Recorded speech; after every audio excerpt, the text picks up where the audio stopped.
Hey everybody, welcome back to the channel, Pro Carry Trucker. Finally, it is time to get another history video in.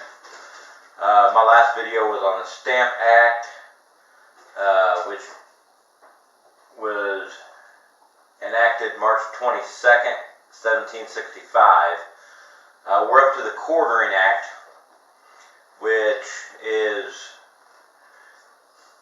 the Stamp Act. The Currency Act had some resistance. Hold on. Tomorrow night, get off that.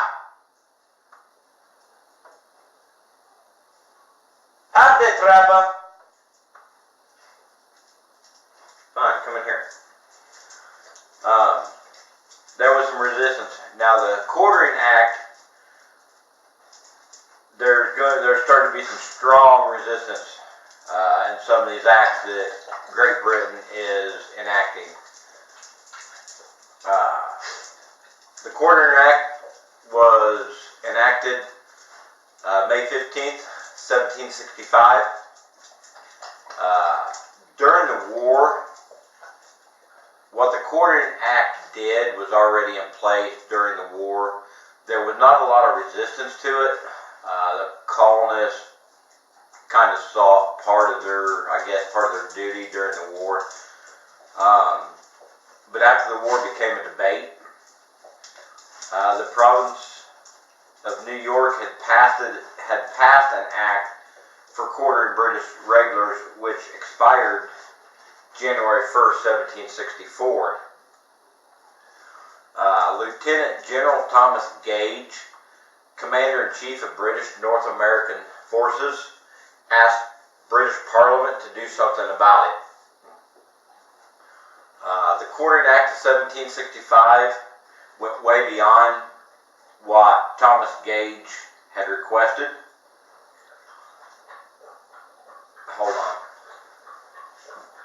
No more!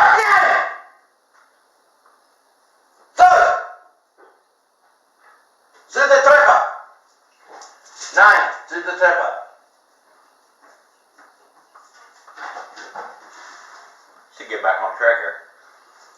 The Quartering Act of 1765 went way beyond what Thomas Gage had requested. The colonists disputed the legality of this act because it seemed to violate the Bill of Rights of 1689,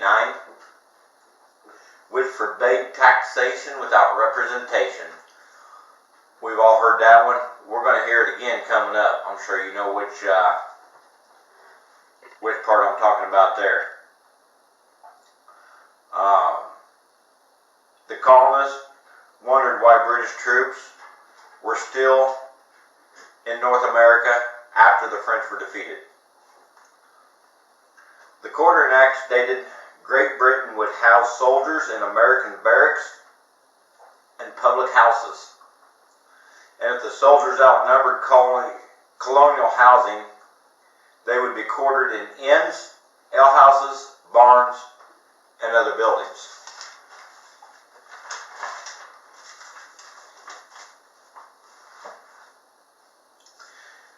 1,500 British troops arrived in New York City in 1766, and the New York Provincial Assembly refused to comply with the Quartering Act. The troops had to remain on the ship.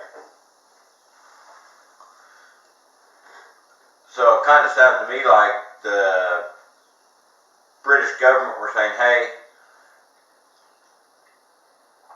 instead of housing and spending our money on these troops to house them here in England, we'll just send them to North America and make them do it. And it wasn't put up with. For failure to comply with the Quartering Act, Parliament suspended the province of New York's governor and legislature in 1767 and 1769. In 1771, the New York Assembly allocated funds for the quartering of British troops. All of the colonies, with the exception of Pennsylvania, refused to comply with the Quartering Act. This act expired March 24th, 1767.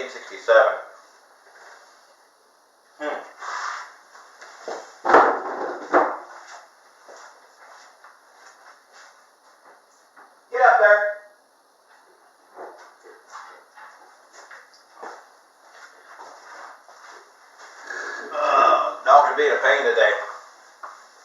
But this is just the basics of the Quartering Act, which everything I've hit on, I've just kind of hit the basics. If you're really interested in this, you can go back to my videos, see what they're on, and you can look up more information. If I was to do what I'd like to in these videos would be an hour, hour and a half, 2 hours long. So just kind of I cut them down, just hit the basics. I appreciate you watching. Hope to see you hit the thumbs up. Leave your comments, and we will catch you on the next video.